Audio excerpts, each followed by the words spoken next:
Coming up on Arirang News, South Korea reports an increase in daily cases of COVID-19, and 9 of them were of the new variants. There's a growing outbreak among a Christian missionary group that has allegedly been breaking the distancing rules. Samsung Air Lee Jae-yong, sentenced to 30 months in prison for bribing South Korea's former president, decides not to appeal, meaning if time served, he'll most likely spend the next year and a half behind bars. And South Korea's Minister of Unification calls for flexibility on all sides, including North Korea, when it comes to the combined military drills by Seoul and Washington, which the North has long objected to. It's 5 p.m. here in Seoul. Thanks for tuning in to Arirang News. I'm Devin Whiting. Samsung Group's de facto leader Lee Jae-yong has decided not to appeal his sentence of 30 months in prison for bribing South Korea's former president. With time served, he'll now likely spend the next year and a half behind bars. And there's still the issue of alleged fraud in the merger of 2 Samsung affiliates around 6 years ago that helped secure Lee's succession to the leadership. Kim Sung-min reports. Putting an end to an almost 4 years of legal wrangling, Samsung Air Lee Jae-yong has decided not to appeal last week's court ruling over his role in the bribery scandal involving former President Park Geun-hye. His lawyer said on Monday the deadline for an appeal that his client respects the ruling and will not take further legal action. With the prosecutors also deciding not to appeal, the verdict by Seoul High Court has now been finalized, sentencing Lee to 2.5 years in prison. The decision sends Lee back to prison, but as he has already served almost a year of his sentence, he will be released in July 2022 unless he's granted a pardon or commutation. For many experts, Lee's decision was no surprise, as the possible appeal wouldn't have given any practical benefit to Lee. The Supreme Court had found him guilty already, though there was some issue regarding the exact amount of bribery. And given that the Supreme Court only makes adjustments to sentences that exceed 10 years, Lee's case doesn't apply, as he has only been sentenced for 2.5 years. So even if they had appealed again, there was zero possibility that the ruling would be changed. But Lee's legal troubles aren't over, further increasing the leadership risk for the Samsung Group. He's still involved in another related case of alleged financial fraud regarding the merger of Samsung C&T and JL Industries. With the leadership vacancy, Samsung Electronics is expected to operate under emergency mode, with Lee making business decisions from behind bars. However, the decision comes at a critical time, causing a setback to the group's huge investment plans. Recently, industry sources have been reporting that Samsung is considering building a $10 billion chip-making plant in Texas. Lee's absence means that such large investments or strategic long-term moves could be stalled or delayed, adding uncertainty to the group's governance. Kim Sung-min, Arirang News. South Korea on Monday reported 9 new cases of coronavirus variants, which include those from the UK, South Africa, and Brazil. The daily total was above 400, largely due to a cluster at a missionary training school in the central city of Daejeon. Ji-young has more. 9 new COVID-19 variant cases have been confirmed in South Korea, 4 from the UK, 3 from South Africa, and 2 from Brazil. The Central Disease Control Headquarters made the announcement on Monday after analyzing genome sequences of 197 cases since last week. The total number of coronavirus variant cases is now at 27. Among them, 19 are the UK variant, 5 South Africa, and 3 Brazil. Meanwhile, the country reported 437 new infections on Monday, up 45 from the previous day. A cluster infection at an unauthorized missionary training school over the weekend in the city of Daejeon has led to at least 127 cases so far. The outbreak was first reported on Saturday at the school's boarding facility run by a society called IEM that recruits teenagers aged 16 to 18 to be trained as international Christian missionaries. The school has reportedly been in violation of COVID-19 measures where 159 students and teaching staff live. Prime Minister Chung Se-kyun called for fast and stern action as the school is part of a nationwide network. The most important thing is a prompt response to curb the spread. We have to make sure it doesn't become another Shincheonji religious outbreak like we had last year. According to authorities, the rapid spread of the virus was mainly due to small living spaces compared to the number of students. The Daejeon city government said that around 120 students have been living in dormitories and between 7 and 20 students in single dorm rooms since January 4th. Many of them reportedly have had to share bathrooms and no partitions have been installed at the dining tables in the cafeteria.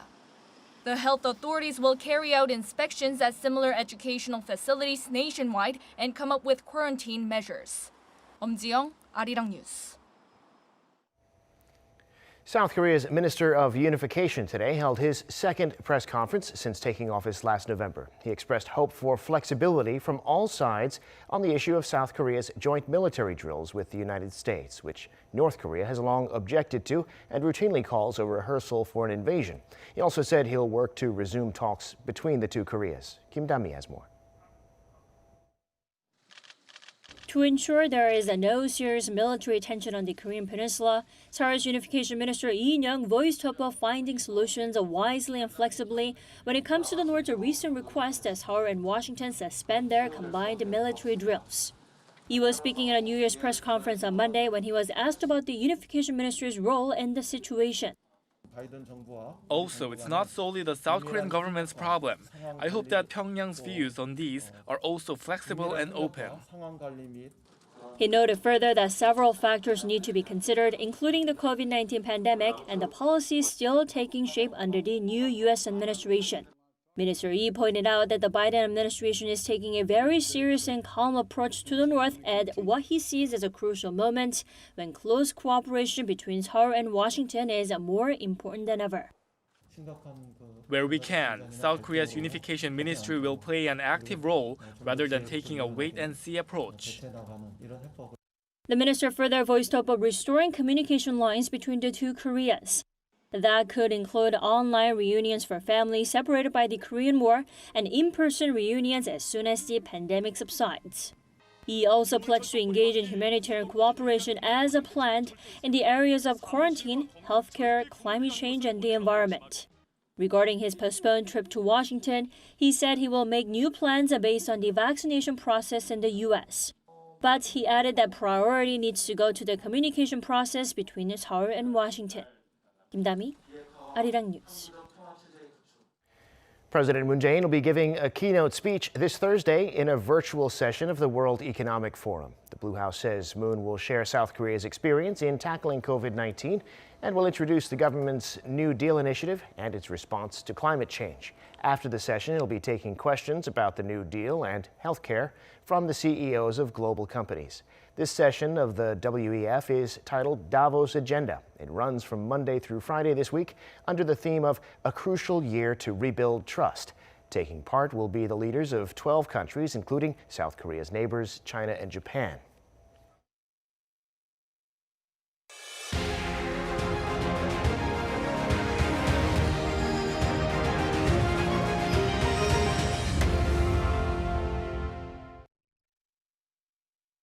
Time now for an in-depth look at the market news this afternoon, and for that I'm joined on the line by Dr. Yang Jun-seok, professor of economics at the Catholic University of Korea. Professor Yang, good to have you back on. Happy to be here. Well, last week was good for Wall Street, even though Friday the Dow and the S&P were down. A lot of data on the economy and hopes for good earnings from the mega cap companies. Tell us about that and what do you see happening in the markets from here? Okay, well, as you said, Dow and S&P was down on Friday. NASDAQ was slightly up. The market generally seems to be waiting. As you just alluded to a little bit, it's the earnings season, and this week will be the heaviest for earnings report coming out from major companies. So I think investors are waiting to see what the earnings report are going to say. Also, in general, there's concern about whether the stock market is in a bubble. There's a wide disagreement on whether stocks are in a bubble or not. So the markets right now seems to be nervous. And then the coronavirus, even though the new Biden administration is promising to go all in on additional vaccinations, there is concern that it is running out of supply. And for some states, the distribution of vaccine is falling behind demand, and Biden's stimulus measure, there's now beginning to be stronger opposition in the Senate by Republicans, believing that the amount is too high and the checks should go to just selected people, not to everybody. So that is turning into a political battle. So all those factors seems to be making the U.S. market wait and see. For the European and Asian market, they are following similar trends. They've fallen in the latter part of last week, the FTSE, DAX, CAC, DK, Shanghai, and Hang Seng, though the Asian stocks, when they open for trading today, they seem to be rising and doing fairly well. But for all these European and Asian markets, common factors seems to be in play. Concerns about coronavirus in their own respective regions and concerns about the U.S. stimulus. Well, a big gain today here in Korea on the Kospi and the Kosdaq. What's happening here in the local markets? Okay, well, Kospi hit a record closing high. It closed over 3,200 for the first time. It went up 2.18% to 3,208.99. This is the first time in a couple of weeks that Kospi has returned to setting record closing highs. It was due to institutions and foreigners who bought 360 billion won and 237 billion won's worth of stocks respectively. Individuals sold 567 billion won of stock today. Now, the Korean exchange figures do show that the gains in the value of these stocks tend to be unbalanced. That is, some stocks are going up very much, other stocks are not going up very much at all. Samsung and Hynix now accounts for about 30% of the Kospi market, and if you take the top 10 stocks, they take about 49% of the market. That's up from 30% range, which was the normal, up to about 2019. Kosdaq went up 1.97% to 999.30. Again, it was the institutions and foreigners who bought and individuals sold. It's the start of a new week, Professor. The IMF will be releasing a revision to its forecast for the global economy. The Bank of Korea announcing the country's real GDP for the fourth quarter and for last year. What's on your radar in the days ahead? Okay, well, the most important figure will be that GDP figure, not only for 2020 in general, but the fourth quarter. We'll have to see whether Korea's growth was negative 1.1% as estimated, or whether we did slightly better or worse. There's a couple of other interesting numbers for Korea. January consumer sentiment and business sentiment index is out this week as well, and December and 2020 industrial activities trend figures will be out. International statistics-wise, there will be first U.S. Fed FOMC meeting at the end of the week. It will be the first under President Biden. The new Treasury Secretary, Janet Yellen, said that she would like a very large fiscal stimulus policy, and the question will be, will the Fed agree or not? They'll likely agree. Fed has been wanting a large fiscal stimulus. But still, it'll be nice to hear them in person because, well, as I just said before, Republicans are now gathering forces to reduce the size of the stimulus. And then the U.S. quarterly GDP for the fourth quarter will be out as well. So it'll be interesting to see how the U.S. economy did in the last quarter. It certainly will. We'll have to catch up later in the week and talk about that. Thanks so much for sharing your insights with us today, Professor. Thank you.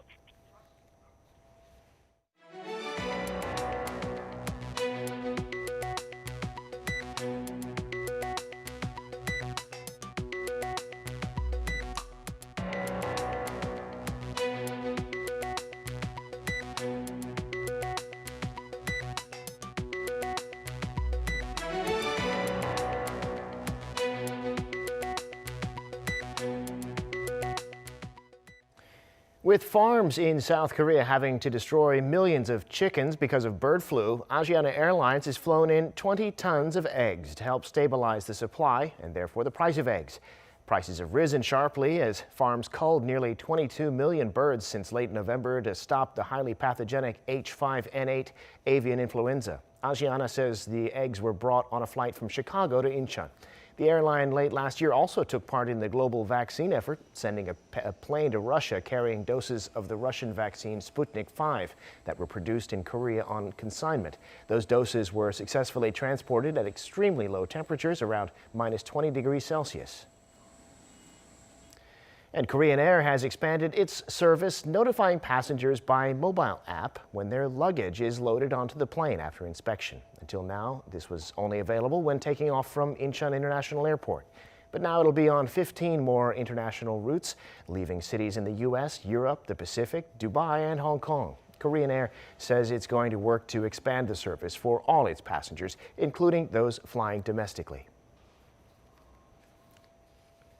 And that brings us to the end of this newscast. Thank you for watching. More live news coming your way at 7 p.m. Korea time.